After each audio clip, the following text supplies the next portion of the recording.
اعوذ باللہ من الشیطان الرجیم بسم اللہ الرحمن الرحیم۔ صدقہ فطر سے متعلق چند اہم مسائل۔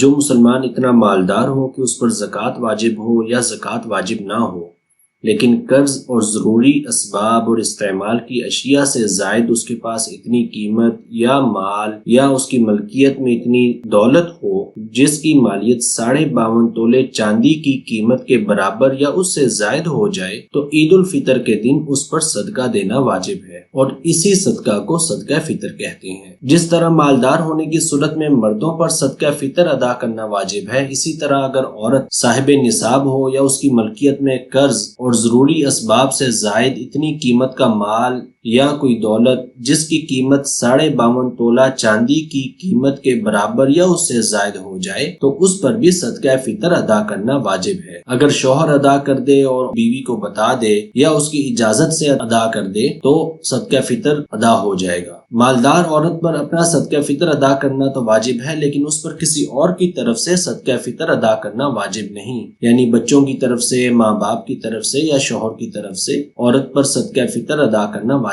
نہیں ہے۔ اگر مالدار آدمی ہو تو اس پر صدقہ فطر اپنی طرف سے ادا کرنا بھی واجب ہے، اپنی نابالغ اولاد کی طرف سے ادا کرنا بھی واجب ہے۔ نابالغ اولاد اگر مالدار ہو تو ان کے مال سے ادا کرے، اگر مالدار نہیں ہے تو اپنے مال سے ادا کرے۔ بالغ اولاد ہے اگر مالدار ہے تو ان کی طرف سے صدقہ فطر ادا کرنا باپ پر واجب نہیں۔ ہاں، اگر باپ از خود ان کی اجازت سے یا ان کو بتا کر ادا کر دے تو صدقہ فطر ادا ہو جائے گا۔ صدقہ فطر کا صحیح وقت جو ہے یہ عید الفطر کے دن جس وقت فجر کا وقت شروع ہوتا ہے، یعنی جب سحری کا وقت ختم ہو جاتا ہے، تو اس وقت صدقہ فطر واجب ہوتا ہے۔ البتہ رمضان المبارک میں یعنی یکم رمضان المبارک کے بعد بھی ادا کرنا درست ہے۔ عید الفطر کے دن عید کی نماز سے پہلے صدقہ فطر ادا کر لینا چاہیے، اس کی بہت فضیلت ہے۔ عید کی نماز سے پہلے ادا نہیں کیا تو عید کی نماز کے بعد ادا کیا تو اس سے ثواب میں کمی ہو جائے گی، اور اگر عید کے دن زیادہ تاخیر کر دی صدقہ فطر ادا کرنے میں تو یہ خلاف سنت ہے اور مکروہ عمل ہے۔ تو سنت یہی ہے کہ عید کی نماز سے پہلے